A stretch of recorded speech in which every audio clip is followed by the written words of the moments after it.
Buenos días de nuevo. Bueno, yo tengo ahora mismo el placer de presentar al segundo conferenciante, Manuel Lucena Giraldo, historiador, investigador del CSIC, especialista en historia de América, de hecho un americanista muy prestigioso, con estudios que se centran sobre todo en el 18, 19 y 20, al menos últimamente, con una gran vocación viajera, por lo que he podido ver trasteando por los buscadores de Internet. Ha sido profesor visitante en diversas universidades o instituciones académicas de Venezuela, de Colombia, de México, de Estados Unidos, de Gran Bretaña. Vocación viajera que evidentemente demuestra también su reconocimiento internacional. Una mirada sobre su obra, por otra parte, revela títulos muy sugerentes y desde luego una capacidad productiva muy importante. También líneas de trabajo muy atractivas. Les cito tan solo 3 de las últimas o de los últimos proyectos de investigación en los que está involucrado: la imagen exterior de España, desde la Ilustración a la actualidad, nación y nacionalismo español, e historia de las emociones en el 19 y en el 20. Títulos publicados tiene muchos. Les cito también tan solo un par de ellos, los últimos, porque tienen una estrecha conexión con su presencia aquí. Me refiero a Naciones de Rebeldes, una monografía sobre las revoluciones de independencia latinoamericanas, que se publicó en 2009 o 2010. He encontrado las dos fechas, así que no lo tenía seguro, ¿no? Un libro creo que con un enfoque muy atractivo, ¿no? Que construye la historia de las revoluciones a partir de los grandes protagonistas, pero también de aquellos que los grandes relatos de nación dejaron de lado. Y el otro título que quería citar es su último libro, muy reciente, de 2011, sobre Francisco de Miranda, también con un planteamiento creo que muy atractivo, el del hombre extraordinario que fue, pero también el hombre de carne y hueso, con sus virtudes, con sus defectos, con sus contradicciones, en fin, lo que me parece intuir de este repaso pues tan rápido a su obra que he hecho a través de los títulos, una proyección humanística muy evidente. También creo que se toma su profesión de historiador pues con una vertiente social muy clara. Es colaborador habitual en prensa, radio y televisión, tanto en España como en América. Y bueno, para dejarle ya tiempo a él, ¿no? A este congreso no viene a hablar de nada en concreto de sus últimos trabajos, sino de lo que le pedimos, que fue un estado de la cuestión sobre la historiografía que han generado a día de hoy las revoluciones de independencia latinoamericana. Él no dudó en aceptar el tema, incluso envió el título poco más o menos que a vuelta de correo, ¿no? El título es muy sugerente: Visiones y revisiones de las independencias latinoamericanas, y bueno, estoy segura de que va a ser una conferencia muy atractiva. Él ya me ha advertido que habla de historia atlántica, historia global, que lo mezcla todo, dice, así que creo que vamos a disfrutar mucho. Bueno, pues muchísimas gracias. Así que bueno, volviendo por recuperar una expresión que utilicé antes, quizá no muy afortunada, vamos a decir que podemos continuar con el batiburrillo, porque yo además en el camino directo hacia, bueno, pues una perspectiva de complejidad que tiene que ver con lo que en verdad podemos hacer los historiadores, que es explicar que las cosas no fueron simples en el pasado y por eso no lo son en el presente, y es muy dudoso que lo sean en el futuro. Quiero ofrecerles una revisión y una visión historiográfica de las independencias latinoamericanas. Por supuesto, quiero empezar por agradecer a los organizadores y especialmente a la Universidad de Cádiz, a mis queridos amigos Alberto Ramos, Marieta o Lola, la posibilidad de estar esta mañana en Cádiz. Pensar en torno a las independencia latinoamericana, sobre lo que ocurrió hace 200 años, me parece que debe empezar por efectuar una reflexión sobre, creo que lo avancé antes en el comentario, aquello que es en este momento el campo historiográfico. Y ello tiene que ver con muchas prisiones conceptuales, con muchos principios creados, con presunciones que están en los medios de comunicación, desde los periódicos hasta Internet, en torno a qué fue lo que pasó hace 200 años. Y en ese sentido, en primer lugar, quisiera llamar la atención sobre lo que esta imagen nos cuenta del lugar en el que supuestamente debemos situarnos para pensar en lo que pasó hace 200 años y, consiguientemente, qué y de qué manera, o cómo y de qué manera debe ser vista la Constitución de Cádiz, siquiera en términos de artefacto cultural, evento que los historiadores, con nuestros muy limitados aparatos de veracidad, verosimilitud, crítica de fuentes y exceso de trabajo, podemos apuntar, como el maestro Jaime Rodríguez ha hecho anteriormente. Esta imagen que les quiero proponer para comenzar fue expuesta el año pasado con sus impuestos y los míos. Esto tiene también una vertiente impositiva que no es insensato tener en cuenta, y fue expuesto en una exposición que dio muchas vueltas en torno a, comillas, aquello que América Latina debía recordar 200 años después de su emancipación, que, como bien ha mencionado el profesor Rodríguez, no tuvo lugar en 2010, y en todo caso ese es un debate abierto. Por supuesto, la imagen produce tanta fascinación como repugnancia y califica a partir de ese icono que pretende construir el artista, el de una mujer vendada, tapada, censurada, muy al revés de lo que hizo la Constitución con el mundo de su tiempo, podríamos ironizar, vendría a expresar eso que las realidades latinoamericanas tienen obligación de parecer en términos de construcción cultural, cargadas como están por una visión del pasado que algunos definimos como la fracasología latinoamericana. La fracasología latinoamericana, la evocación del pasado como un relato, como una narración, en todo caso dedicada a mostrar que ya lo hicimos más en el pasado, pero sin duda seguiremos haciéndolo mal en el futuro, constituiría una especie de negociado selectivo, si me permiten, de la leyenda negra hispánica. Pero no solamente pensar en el Bicentenario y en Cádiz en su Bicentenario tiene que ver con cargar en nuestras espaldas las duras mochilas de la fracasología, sin añadir al menos otros dos estereotipos culturales muy poderosos. Otro tiene que ver con el victimismo. Estas también son imágenes evocadoras del Bicentenario de la Emancipación, y aquí una serie de artistas latinoamericanos, no españoles, evocan otro problema que afortunadamente vemos que en los tiempos recientes latinoamericanos van cambiando de una manera sostenida, especialmente entre la gente más joven. El victimismo.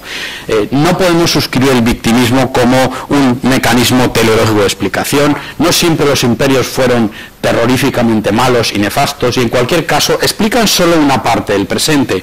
Otra parte del presente, señores, esa es la mala noticia, nos toca explicarlo a partir de nuestra propia conciencia histórica y la explicación de la realidad de nuestras sociedades contemporáneas. Así que tenemos fracasología, victimismo, y como todo escenario susceptible de empeorar, tenemos también pornomiseria. Esta fantástica definición de Ilan Stamats del año pasado define pornomiseria de esta manera: los manuscritos, y donde los manuscritos lean series de televisión, cine, sitios de internet o todo aquello que les apetezca imaginar, de autores de origen hispano, latino, deben tratar de drogas, guetos, alienación, prisión y al final redención personal. De modo que, si yo quisiera ser, digamos, autorreferencial y políticamente correcto, y me atrevería a decir que, a no ser historiador, tendría que contarles un relato en los próximos minutos de el fracaso, el desastre absoluto, la pornomiseria y el victimismo creado por la Constitución de Cádiz, y quienes hace 200 años fueron tan malos que tejieron este tejido ficcional, porque esto no es historia, esto es ficción, y seguramente recibiría premios literarios dotados con decenas de miles de euros, como suele ocurrir a algunos artistas cultivadores de estos estereotipos culturales autorreferenciales del primer mundo, y ahí ya introduzco un punto de partida. Hay que decir que, más allá de que haya gente que vive fenomenalmente bien de estos tres estereotipos culturales, lo cierto es que durante los últimos 20 años los historiadores, los antropólogos, sociólogos, politólogos, tanto en España como en Europa y sobre todo, yo creo, en Iberoamérica, han hecho muy bien su trabajo. En los últimos 20 años ha habido un despegue exponencial de la investigación historiográfica sobre lo que pasó hace 200 años, y si hubiera que resumirlo en una frase, y me complace especialmente decirlo delante del profesor Jaime Rodríguez, lo cultural y lo político, que en los años 60-70 estaba más o menos relegado o estigmatizado, se ha colocado en el centro de las preocupaciones de los historiadores. Hay, por tanto, visiones y revisiones de las independencias latinoamericanas que, a la luz de lo investigado y publicado en los últimos 20 años, debe partir entonces de una serie de elementos que han deconstruido, utilizo ahí sí el término de una intervención anterior, ese edificio tradicional de lo que ocurrió con Cádiz y lo que fueron las emancipaciones de 1810 a 1824. La primera cuestión que quería plantearles entonces, a partir de una revisión del trabajo historiográfico, de la narración historiográfica, vendría a partir de esta idea. Las reformas borbónicas ya no son lo que eran. Es una mala noticia para los cultivadores de narrativas teleológicas, mesiánicas, fundadores de naciones reales o inventadas. Por supuesto, el edificio de la nación criolla, de la mitología republicana del siglo XIX, nos cuenta que las naciones criollas existían antes de 1810 y que, por supuesto, están íntimamente conectadas a las reformas borbónicas. En América se vivía más o menos bien o más o menos mal, pero la cuestión es que un día llegan unos señores con peluca que son gente mala, que quiere hacer pagar impuestos a las magníficas oligarquías criollas del siglo XVIII. Eso produce una enorme catarata de injusticias y finalmente la emancipación, las independencias no son más que el acto de economía moral de las emociones, de justicia creadora que produce las naciones que se han librado de los señores con peluca y, comillas, podríamos decir, luego seguimos pagando impuestos. Pero esta parte del asunto, por supuesto, la mitología criolla decimonónica no lo desarrolla. Viniendo, por supuesto, en una explicación, como en mi caso, de la historia moderna, de la historia atlántica, hay algo muy alevoso en esta tradición de explicación que en el caso de la historiografía española podríamos decir que tiene mucho que ver con, comillas, los historiadores de contemporánea que no saben y no se molestan en leer historia moderna, y hay algunos que tristemente funcionan así, en la medida en la que abusa de una línea consecutiva de acontecimientos. No se puede seguir explicando el siglo XIX sin tener en cuenta el siglo XVIII. Hay causas y consecuencias. El orden de los acontecimientos cuenta. En las biografías no es lo mismo ser un niño que ser un anciano. Y eso que sirve para la vida de las personas, por supuesto, sirve también para las explicaciones históricas. ¿Qué puede ocurrir si nos ponemos a interpretar el siglo XIX desde el siglo XVIII y no al revés? Si sencillamente ponemos a un lado el edificio mítico e intentamos entender si es que hay efectivamente una relación entre reformas borbónicas y emancipaciones o no. ¿Qué es lo que ocurrió realmente y cuándo empiezan las reformas borbónicas?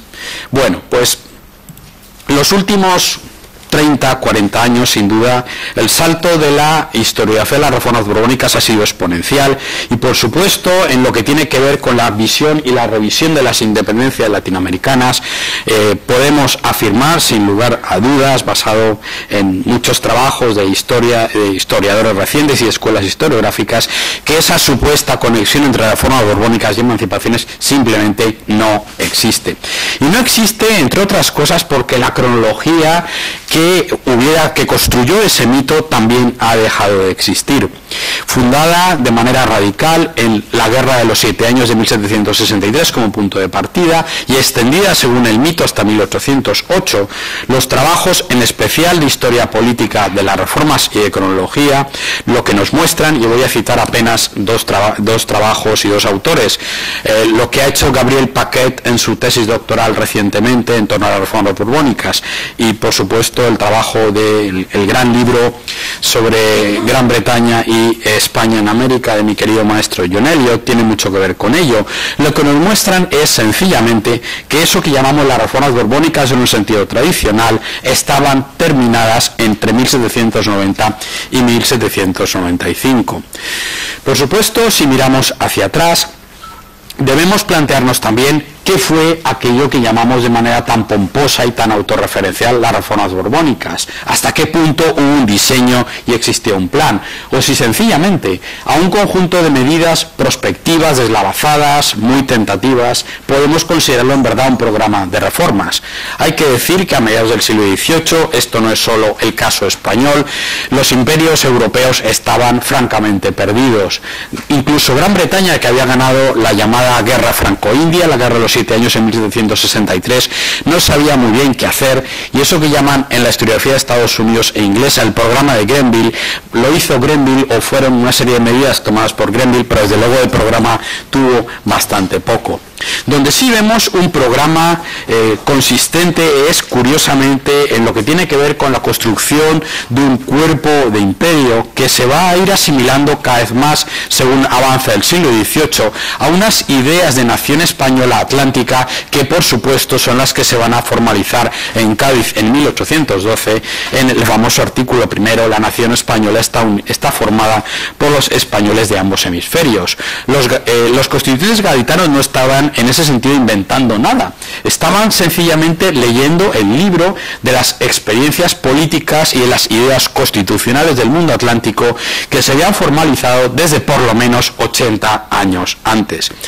No hay más que fijarse en los famosos frescos de Tiepolo en el Palacio Real de Madrid, esa mujer deslumbrante, abundante físicamente, de color, con un penacho de plumas, ya se pueden ustedes imaginar que es América.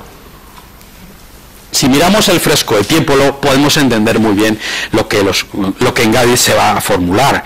Y tiene que ver, por supuesto, con qué es aquello que la nación española, en el sentido dinástico y en el sentido cultural e incluso político del término, formaliza durante el siglo XVIII.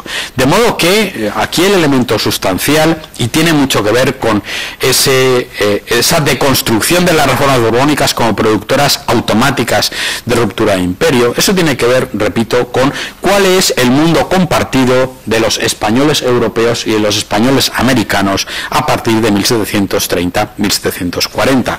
He aludido aquí a los frescos de Tiepolo, pero en verdad, mucho más allá del deslumbramiento que todos como turistas podemos tener viendo los frescos, hay muchos textos que forman parte de esa letra menuda que explica por qué esa nación española atlántica estaba tan claramente formulada a ojos de sus contemporáneos, hasta tal punto que se convierte en precepto constitucional en 1812. Fíjense en este dibujo del rey arbitrista que el gran futuro botánico, médico entonces del virrey de Nueva Granada, José Celestino Mutis, elabora en los años 1760. Podríamos decir irónicamente que nos refleja un rey condenado al cambio, condenado al arbitrio, condenado al proyecto. Podríamos decir también que aquí contenemos una imagen que nos define muy bien que los reyes, además de otras cosas, se ven obligados a pensar en las ideas políticas. Sin duda el Palacio Real condensaba de manera perfecta ese edificio constitucional de la monarquía española de ambos hemisferios que se pone en marcha a partir de la época del reinado de Felipe V y en especial, me parece, con el reinado de Fernando VI.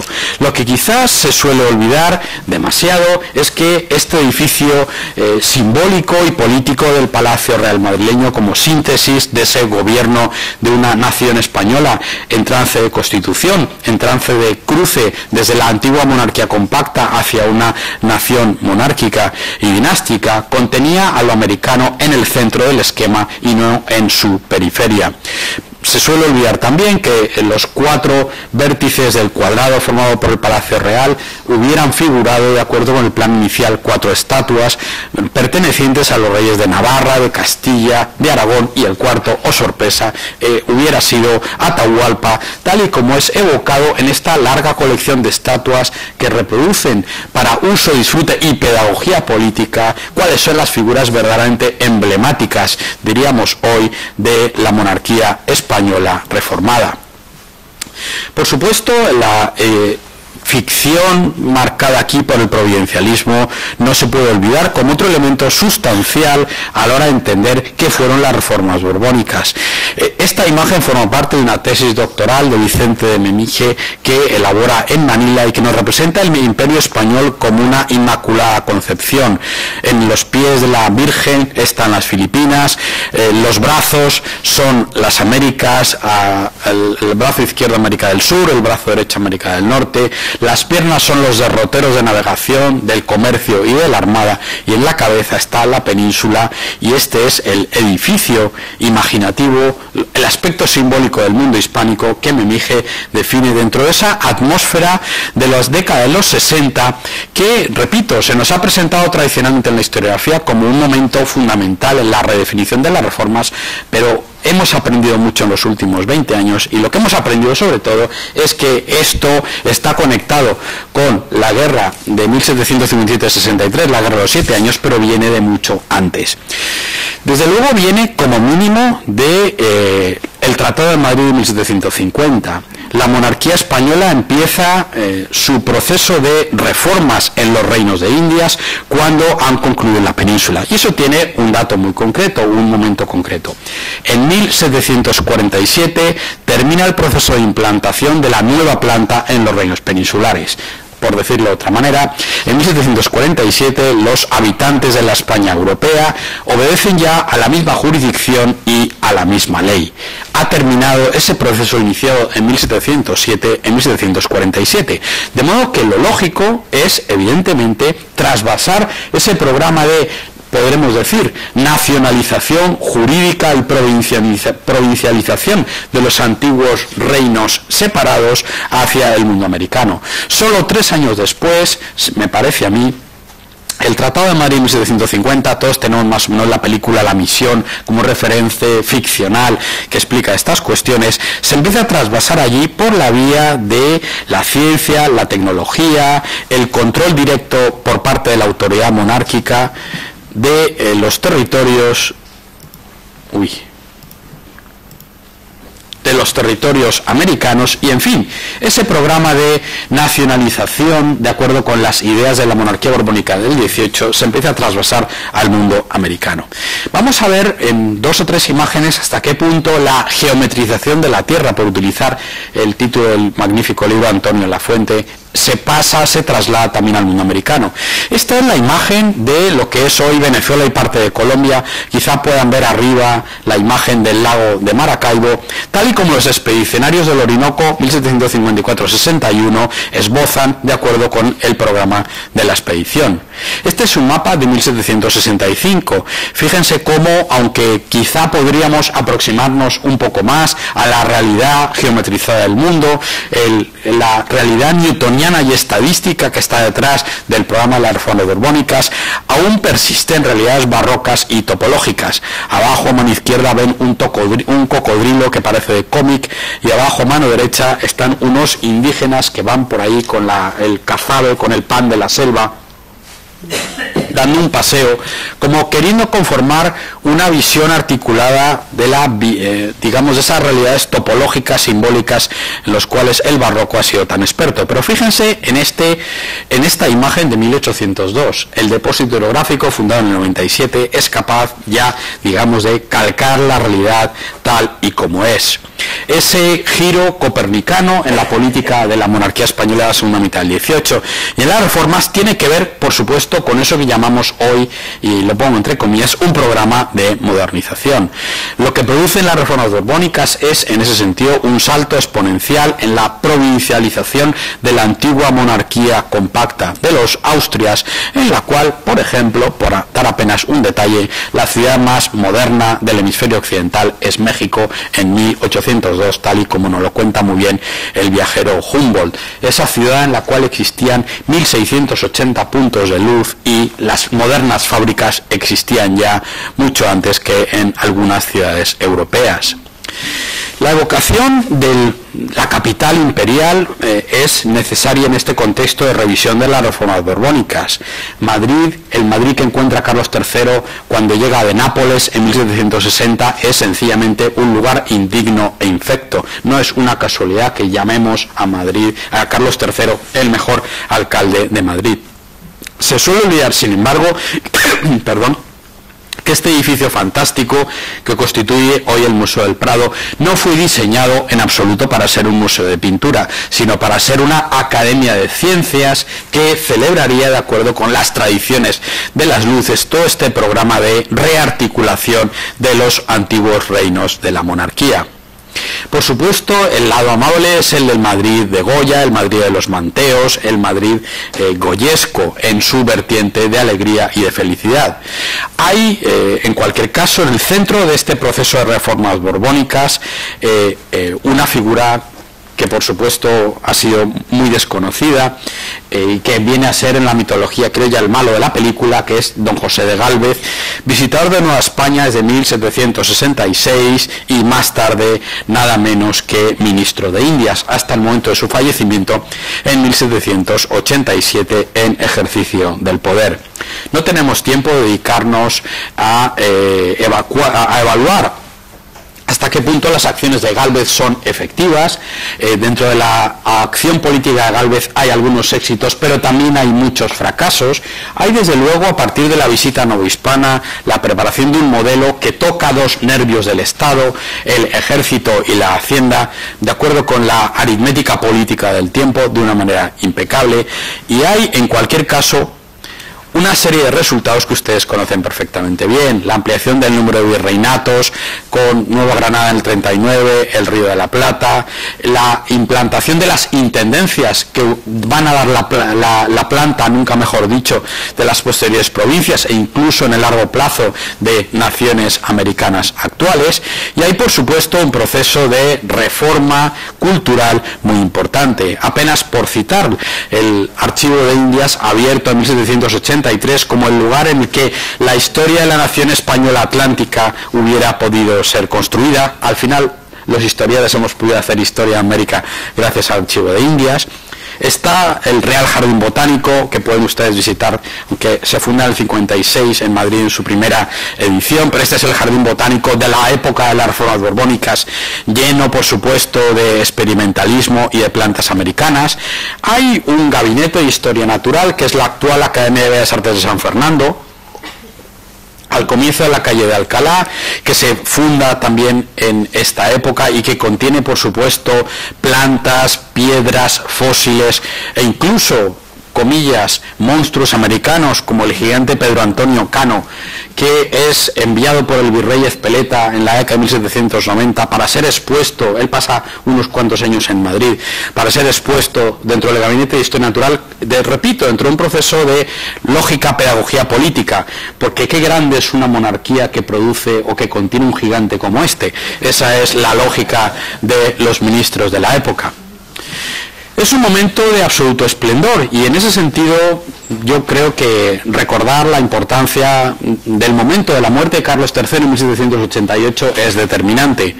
¿Hasta qué punto estas políticas, unas casuales, otras no, producen efectos? Lo que sabemos es que en 1788, cuando Carlos III muere, la monarquía española tiene 266 barcos de guerra y 50.000 marinos y marineros en la matrícula, lo cual expone algo tan obvio como que el imperio tiene que tener marina o no es imperio, o a fin de cuentas ahí hay un músculo medio en ojos contemporáneos del éxito de las políticas que todos estos diseños han ido consiguiendo para integrar y provincializar en ese sentido los antiguos reinos de Indias. Esta imagen a mí me parece la imagen perfecta del éxito de estas políticas.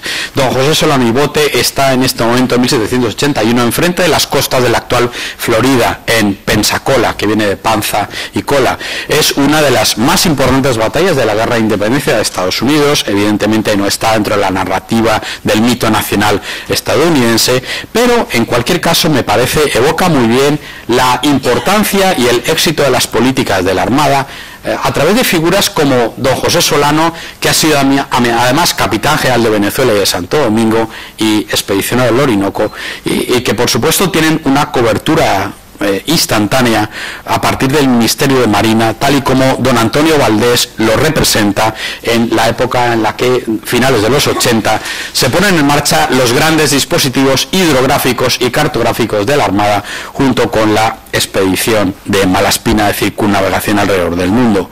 Don Antonio Valdés permanece, por patriotismo y por amor al servicio, diríamos en términos navales, hasta 1795 en el Ministerio de Marina. Y en ese sentido, el hecho de que quien ha sido la pieza maestra del programa de reformas navales deje el ministerio porque literalmente no puede aguantar más a Godoy, es curioso que la mitología criolla no haya incorporado estos elementos, porque realmente luego de Carlos III entramos ahí sí en el reino de la incertidumbre. El segundo punto, en ese sentido de revisión de las independencias y de la Constitución de Cádiz, tiene que ver con las nuevas cronologías del mundo atlántico. ¿Qué quiere decir 1808 y 1810? ¿Qué pasa con las patrias bobas y viejas y las independencias relativas y absolutas, y con la Constitución antigua y el ultramontanismo? Vamos a ir, por supuesto, por partes, en la medida en la que espero haberles convencido de algún modo que las reformas borbónicas han terminado en el 90-95 y lo que ocurre luego es otra cosa. Hemos hablado antes un momento de la figura de Antonio Valdés, ministro de Marina, pero sobre todo impulsor de una reforma de las reformas. En 1789, a partir del 89 hasta el 95, Antonio Valdés está detrás de una serie de políticas que intentan volver al viejo mecanismo de negociación de la monarquía española en el modelo de los Austrias, y por ejemplo se fundan un montón de consulados, los famosos segundos consulados americanos, en La Habana, Guatemala, Cartagena, Caracas, Buenos Aires, muchísimos sitios. Hay también algunas cesiones en las cuestiones fiscales y hay un proceso de rearticulación del equilibrio comercial en el mundo atlántico tal y como había funcionado en la década de los 80. Hay una profunda crisis financiera también en 1787.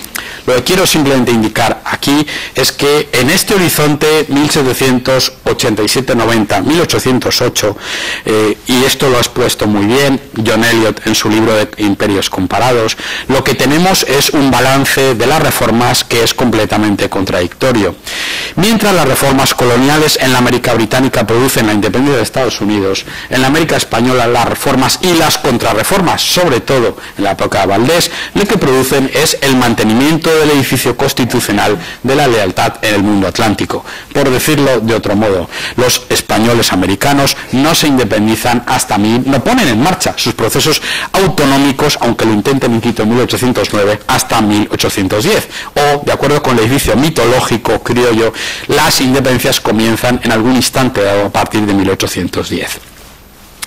Por supuesto, entre 1790 y 1808 hay un enorme deterioro de la situación política, económica del mundo atlántico. Por un lado tenemos ese espejo que tiene que ver con la pérdida de la calidad de las élites políticas que administran el Imperio español, reflejado perfectamente en este cuadro la familia de Carlos IV, pintado unos años después de que el conde de Aranda, por ejemplo, proponga, no le hacen caso, construir, levantar, establecer en Granada un seminario de nobles que hubiera servido para que los hijos de los nobles indígenas americanos se hubieran educado en este nuevo patriotismo español compartido. Pero hay muchas cosas más. La revolución de Haití, que se pone en marcha en 1791 y que es el verdadero factor de visibilidad de los efectos de la revolución francesa en la América española. Lo que pasaba en París los habían dos exquisitos, y los efectos, es risible pensar que a un criollo de Cartagena de Indias le podía afectar más lo que pasaba en París que lo que pasaba en Haití. Evidentemente, en este contexto de sociedades barrocas multiétnicas con una fuerte población de castas, mulatos, zambos, negros libres, evidentemente este es el factor que resulta más interesante. La llegada de Napoleón, en ese sentido, al mundo de la América española tiene que ver sobre todo con el intento de reintroducción subrayo, reintroducción para, digamos, partidarios de efectos benéficos de la Revolución Francesa, reintroducción de la esclavitud, como Napoleón intenta en Guadalupe, Martinica, y lo intenta también en Santo Domingo a partir de 1801-1804. Estos son los verdaderos efectos revolucionarios. Pero el elemento sustancial en términos de deterioro y de cambio tiene que ver con el declive radical de la Real Armada a partir de finales de la década de 1790 y en especial a partir de la batalla de Trafalgar. Por supuesto, podemos aludir al fácil expediente de pensar que la batalla de Trafalgar fue un evento de la historia de España.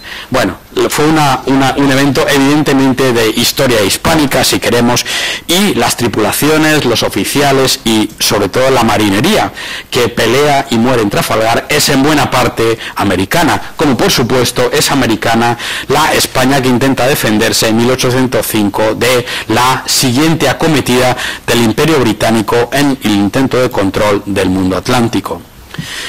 El evento en ese sentido clave aquí es la puesta en marcha tras la traición doble del gobierno de Godoy y de la dinastía borbónica en la persona del monarca Carlos IV y de su hijo Fernando VII. Es la puesta en marcha de eso que llamamos en España de manera piadosa la guerra de independencia peninsular. Y en ese sentido también hay un nuevo elemento de revisionismo que me gustaría llamar la atención sobre él. Eso que llamamos la guerra de independencia entre 1800 y 1814, en verdad son como mínimo dos guerras. Una guerra de la España atlántica, una guerra imperial que dura entre mayo de 1808 y abril de 1810, y otra guerra a partir del éxito de las juntas autonomistas en la España americana entre abril de 1810 y el final de la guerra 1813-1814 con la expulsión de las tropas francesas napoleónicas de España. Por supuesto, lo que quiero sugerir aquí es que entre 1808 y 1810 la resistencia de la España patriota es simplemente imposible de entender sin la aportación en hombres, recursos y armas de la América española. No es una anécdota, aunque se escamotee en las biografías al uso, que José de San Martín, futuro prócer de la independencia argentina, forma parte del Estado Mayor del Ejército Patriota vencedor en la batalla de Bailén. Tampoco es anecdótico que en 1809 los trabajos de Carlos Marichal son magníficos, fundamentales al respecto. El 75%, yo quiero subrayar la cifra, el 75% de los ingresos del Tesoro peninsular de la España que podía resistir la invasión napoleónica venían de América. Los fusiles, los uniformes, los donativos patrióticos, los préstamos más o menos obligatorios, todo eso tiene que ver con que detrás de la cada vez más menguada resistencia de la España peninsular al avance napoleónico está la América española con sus hombres, sus recursos, sus préstamos, su oro, su plata, por supuesto, defendiendo la causa sagrada de la nación española. Tampoco, por supuesto, es una cuestión obligatoria. Los donativos, los préstamos, algo que se está estudiando solo de manera reciente, muchas veces son completamente voluntarios. Nos organizamos esa especie de empanada mental coercitiva según la cual los comerciantes de Guatemala podían entregar añil que se vendía en Gibraltar o café que se vendía luego en el Imperio Otomano o en Turquía para financiar la resistencia peninsular como algo obligatorio. No, aquí hay una lealtad nacional compartida y una causa sagrada que es preciso definir de esa manera. Por supuesto, la pregunta tiene entonces que ver con qué ocurre en 1810 para que todo este esquema de resistencia cambie de manera radical y se ponga en marcha el proceso de fundación de las juntas autonomistas, o cómo deconstruimos el mito del mito de origen, según el cual Colombia, Ecuador, Venezuela se levantan monárquicas y se levantan republicanas, o en algún momento una luz de la historia nos llama a existir y a formar parte, a partir de ahí tener una identidad de una comunidad política determinada. Este es un aspecto especialmente interesante y especialmente en Cádiz tiene mucho que ver con investigaciones recientes. Esta carta de Jovellanos a Saavedra del 3 de febrero de 1810 me parece especialmente espectacular. ¿Qué es lo que dice meses antes de morir nada menos que Jovellanos? Las Américas serán el primer cuidado de la regencia. Este debe hacer respetable en América su nombre y asegurarse en jefes de confianza un lugar de recibo. Si lo hiciere, debe llevar consigo un resto escogido del ejército, buques de la armada, personas, efectos, armas y útiles relativos. Dice Jovellanos a Saavedra: si la patria perece, si Cádiz cae, para entendernos, usted no puede ni debe permanecer en España. Sea usted con sus dignos compañeros del salvador de la patria, sean si no los salvadores de América. Dicho de otra manera, Jovellanos está planteando una solución a la portuguesa desde el punto de vista de las élites políticas ante el evento que todo el mundo está esperando, y es que Cádiz caiga en manos finalmente del ejército francés. Esta otra carta, de unos meses después, en medio señala Jovellanos a Tomás de Berí: pero España no puede existir en solo Cádiz, como Atenas en sus navíos.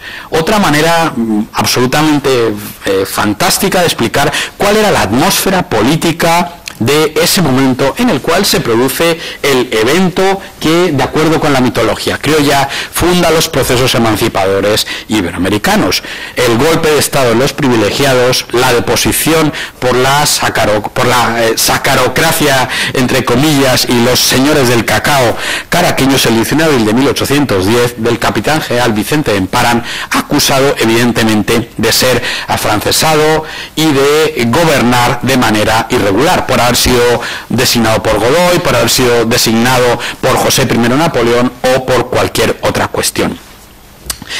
Eso quiere decir entonces, por reducirlo a un principio historiográfico, que los españoles americanos realmente ponen en marcha el proceso juntista de manera exitosa solo cuando la resistencia de la España peninsular, si no hoy, mañana, va a caer. Hay un viejo artículo de Demetrio Ramos de la década de los 60 que nos habla del efecto que produce en Caracas las noticias de la batalla de Wagram, la última batalla cuando ya Austria cae en manos napoleónicas, en los privilegiados de Caracas, en los señores del cacao, y cómo ellos ven una secuencia de eventos absolutamente lógica y reaccionan de manera conservadora.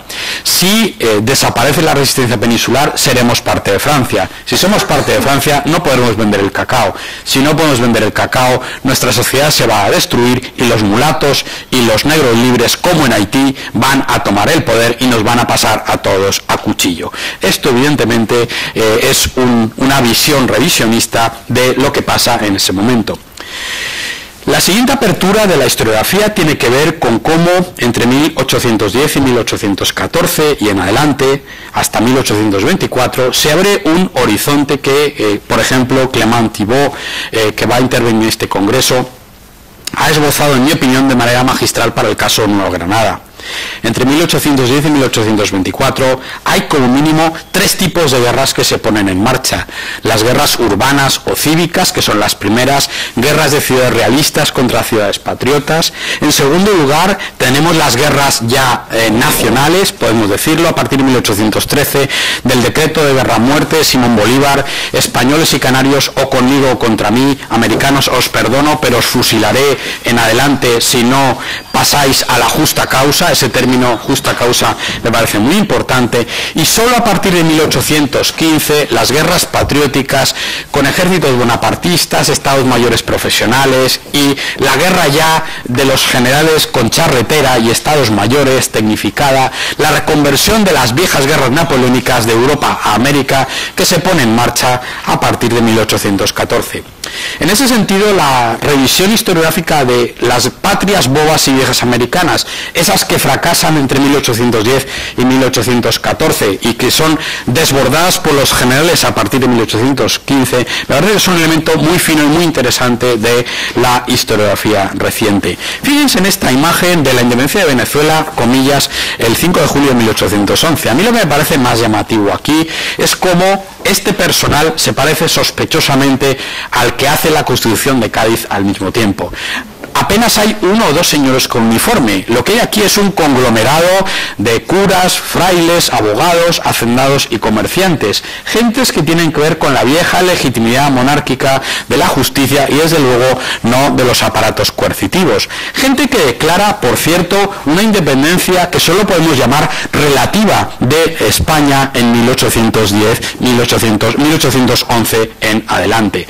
Porque de 1811 a 1816 tenemos dos velocidades diferentes de emancipaciones al mismo tiempo. Cuando hablamos de independencia relativa, decimos que el gobierno venezolano o el gobierno cartagenero de noviembre de 1811 declara su independencia, léanse los decretos, del gobierno de la regencia peninsular, del gobierno que aquí consideran ilegítimo, y en todo caso de algunas estructuras de dominio que les intentan implementar a esas juntas autonomistas en origen a partir de 1810, pero no de la nación española y no de la monarquía española, no incluso de la figura real, aunque ahí las casuísticas son muy grandes. ¿Cuándo viene entonces la independencia absoluta? Y hay una pregunta de la sesión anterior que tiene que ver con eso, y ahí yo me atrevo a aventurar siquiera una respuesta. Lo que produce la independencia, el escenario político que produce a su vez la independencia definitiva, la fragmentación imperial y la republicanización de los antiguos territorios de los reinos de Indias, es precisamente la cancelación de la Constitución de Cádiz a partir de 1814. Hay una frase fascinante de un capitán general de Venezuela, Juan Manuel de Cajigal, en 1814, cuando él ve estos barcos en el oriente de Venezuela que llegan con su ejército reconquistador al mando de Pablo Morillo, capitán general recién nombrado. Ya Cádiz ha sido abolido, recordemos, ese es un elemento fundamental, y él deja escrito en sus memorias aquello de, comillas, ¿para qué está aquí esta gente? Y aquí vienen las comillas, si América ya se ha pacificado a sí misma. Si América está en el comienzo de 1815, en comillas, en verdad y sujeción, si esos tiempos de caos y anarquía han terminado, si los políticos aventureros como Bolívar están felizmente exiliados en Haití, en Jamaica, dando vueltas por el hiperespacio, podríamos decir, de acuerdo con la mentalidad de Cajigal, ¿qué hace esta gente aquí y qué representa? Y aquí viene lo sustancial del argumento. Es precisamente la abolición de Cádiz lo que abre el espacio para la disgregación definitiva de esa nación étnica española atlántica que residía, que vivía, que tenía una naturaleza ciudadana, tal y como Cádiz la reconoce, en el mundo americano.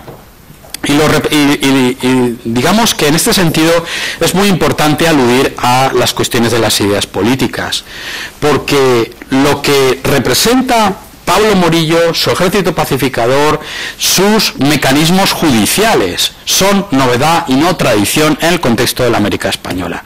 Ellos vienen en nombre del ultramontanismo. El ultramontanismo no tiene nada que ver con la tradición pactista de lealtad negociada de la monarquía de los Austrias, sino que es sencillamente el producto, podríamos decir, reaccionario, ultramontano, lo que viene de más allá de las montañas, o sea, lo que viene de Francia, elaborado por buena parte del clero exiliado tras la Revolución Francesa en la monarquía de Carlos IV y Fernando VII.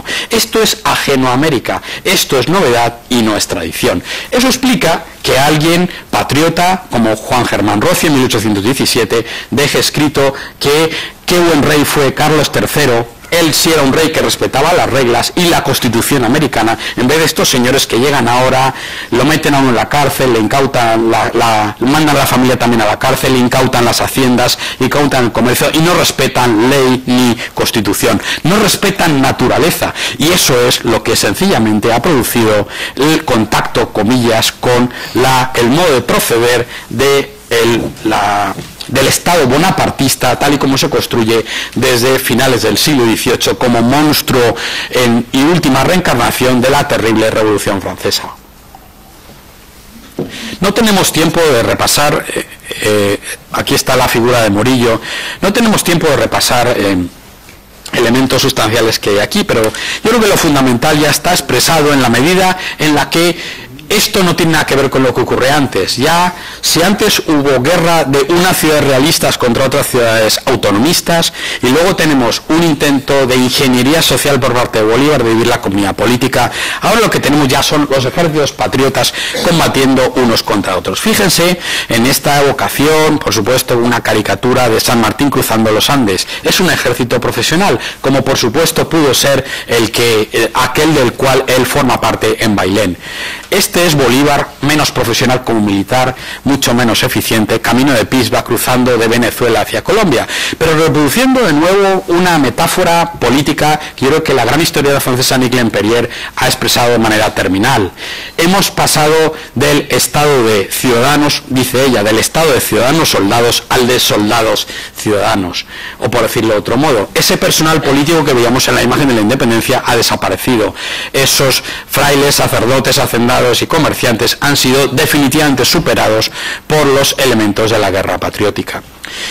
Otro elemento reciente historiográfico tiene que ver, por supuesto, con cómo las naciones realistas de esclavos o de indígenas se formalizan y cómo, por ejemplo, grandes antropólogos, y quiero citar aquí a Marcela Echeverry, han hecho trabajos absolutamente extraordinarios para explicar cómo indígenas o esclavos forman parte del pueblo realista, así definido en los documentos y a ojos de los contemporáneos, y cómo son ellos finalmente los que sostienen hasta 1824, hasta la batalla de Ayacucho, el edificio de la resistencia, de la legitimidad frente a los insurgentes cada vez mejor armados, con legiones extranjeras, repito, con soldados de fortuna, formando parte ya del entramado de los ejércitos y, por supuesto, cada vez más conscientes de lo radical de las alternativas que deben llevar adelante. Quiero terminar entonces con esta imagen, la de Cádiz en América y América en Cádiz, y proponerles algo que yo creo que tiene que ver con el comienzo de mi intervención, con la necesidad de una historia global de América Latina y con el final de la anomalía, con la necesidad de construir una historia que entienda ese entorno de partida del mundo atlántico, un entorno multiétnico, barroco y multicéntrico, porque así era el Imperio Español de 1800, un imperio con muchos centros y un imperio con muchas etnicidades.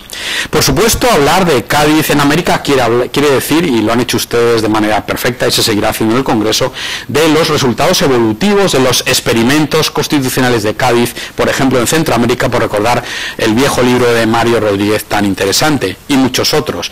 Pero no solo evolución, también, comillas, no solo tráfico de Europa a América, sino mucho tráfico de América hacia España. Muchos efectos en la medida de la Constitución de Cádiz, como dice Tomás Pérez Bejo, no es una Constitución española sino hispánica, o como sencillamente lo que se inventa, y ahí sí voy a un contexto de escala mayor, en 1812 en Cádiz, es un modelo de ciudadanía que dentro del ciclo de las revoluciones atlánticas es absolutamente fundamental.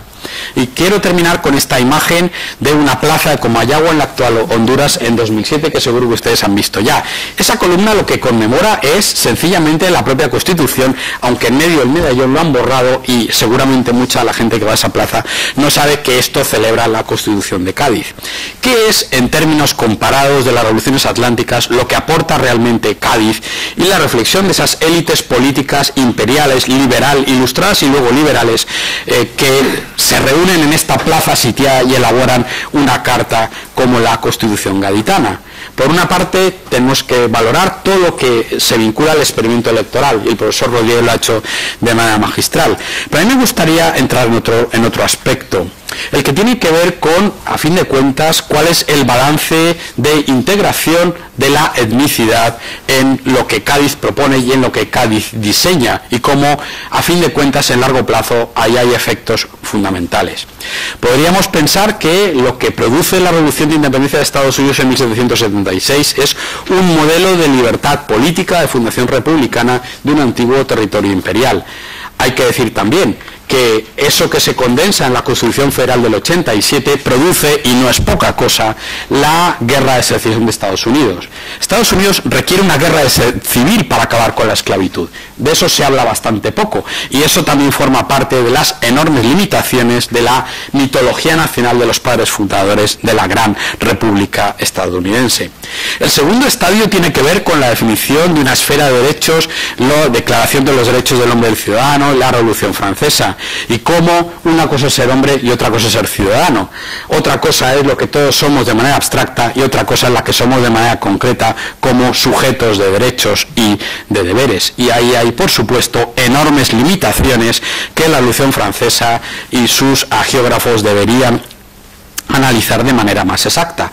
En cualquier caso, nunca los, digamos, demandas de la multietnicidad entraron de lleno dentro de la concepción constitucional que la Revolución Francesa diseña en el 91 y en adelante, y como saben ustedes, solo cuando los jacobinos se ven absolutamente sitiados y no tienen otro remedio, conceden en el 94 el final de la esclavitud en el antiguo Santo Domingo. Y vuelvo a recuperar aquí la idea de Napoleón reintroduciendo la esclavitud.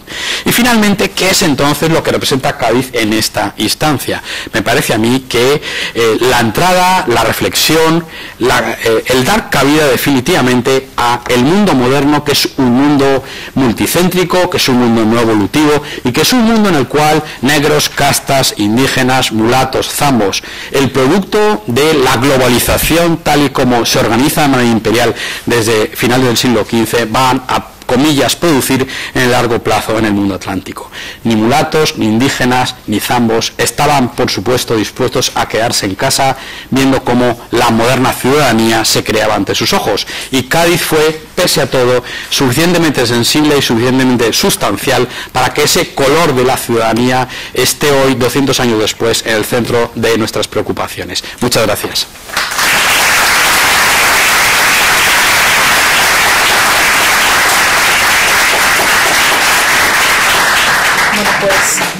Pues nos hemos comido un poco de tiempo de intervención, pero si hay alguna pregunta ahora que no pueda esperar.